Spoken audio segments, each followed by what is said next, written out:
કેવી ચાલે છે ટેટ ટુની તૈયારી? શું લાગે છે એક્ઝામમાં પાસ થવાશે કે નહીં થવાય? શું લાગે છે મારા ક્વેશ્ચન્સ આન્સર તમે સોલ્વ કરવાનો ટ્રાય કરો છો કે નથી કરતા? ચલો જોઈએ આજના તમારા 5 ક્વેશ્ચન જોઈને જોઈએ તમને ખબર પડી જશે કે તમારી તૈયારી કેટલી છે, કેટલી ઓછી પડે છે, કાં તો તમે બરાબર તૈયારી કરો છો. બરાબર? અને જેટલા પણ માર્ક્સ આવે મને કોમેન્ટમાં જણાવજો તો મને બી ખબર પડે કે તમે કેવી તૈયારી કરી રહ્યા છો. ચલો આપણે આગળના પ્રશ્નથી પ્રશ્ન નંબર 1થી શરૂઆત કરીએ. સ્મૃતિ કયા પ્રકારનું સૌથી લાંબા સમય સુધી રહે છે? શું આવશે જવાબ? કયો જવાબ આવશે? તો કે દીર્ઘકાલીન સ્મૃતિ. કેમ દીર્ઘકાલીન સ્મૃતિ? તો કે આપણે જે બી છે આપણે માહિતી લંબાઈ સમય સુધી સંગ્રહિત કરતા હોય. જેમ કે એક્ઝામ્પલ લઈએ તો કે બાળપણની યાદો, બાળપણમાં આપણે શું રમતા હતા હજી મૂકવા જોઈએ સ્કૂલ આગળ તો યાદ આવે કે અમારી સ્કૂલ હતી, બાળપણમાં આવું રમતા હતા. એ બધી બાળપણની યાદ છે. શીખેલા આપણે જે જૂના શીખેલા બધા હતા સિદ્ધાંતો એ પણ આપણી એક જાતની યાદ જ છે. એ બધી યાદો આપણે યાદ રાખીએ છીએ. ચલો આગળ જોઈએ પ્રશ્ન નંબર 2 તરફ. પ્રશ્ન નંબર 2, નીચેના પૈકી કયું સર્વનામ છે? શું આવશે જવાબ?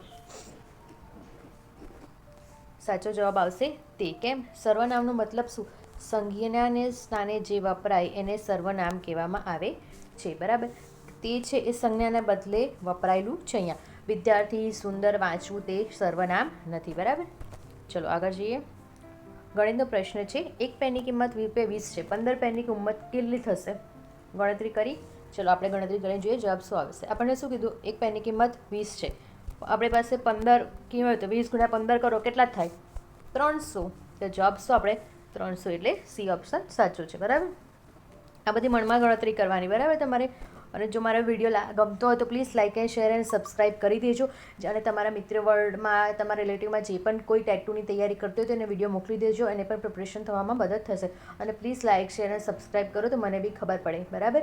અને નવો વિડીયો ડેલી અપલોડ થાય છે. લોંગ વિડીયો 4000 MCQનું જે છે એ પણ ઓલરેડી સિરીઝ ચાલુ છે. 4000 MCQ વાળી સિરીઝ પણ ચાલુ છે. તો તમે એમાં ડેલી 25 MCQ મનોવિજ્ઞાન લીધું છે. મનોવિજ્ઞાન સબ્જેક્ટ પૂરો થશે એટલે બીજો સબ્જેક્ટ લેવામાં આવશે. તો તમે એ પણ ડેલી 7:30 વાગે રાતે 7:30 વાગે ડેલી અપલોડ થાય છે. તો તમે એ ડેલી જોઈ શકો છો. તમારી તૈયારીને વધુ મજબૂત બનાવી શકો છો. ચલો આગળ વાત કરીએ પર્યાવરણ અભ્યાસ વિશે.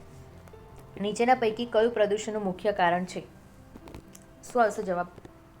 આ તો બધાને ખબર, વાહનોમાંથી નીકળતો ધુમાડો એ પ્રદૂષણનું કારણ છે. બરાબર? ચલો આગળ વાત કરીએ. ભારતમાં મતદાન કરવાનો અધિકાર કયા બંધારણીય અધિકાર હેઠળ આવે છે? શું આવશે? તો કે કાનૂની અધિકાર. B option. કેમ? તો કે મતદાન કરવાનો અધિકાર બંધારણમાં કાનૂની તરીકે આપવામાં આવ્યો છે. એ કયો અધિકાર નથી? તો કે મૂળભૂત અધિકાર નથી. કોઈને હક એ મૂળભૂત નથી કે તમારે કમ્પલસરી કરવું પડશે એવું નથી. બરાબર? પ્લીઝ મારો વિડીયો ગમે તો લાઇક શેર સબસ્ક્રાઈબ કરી દેજો. Thank you. ચલો કાઢીએ મળીએ.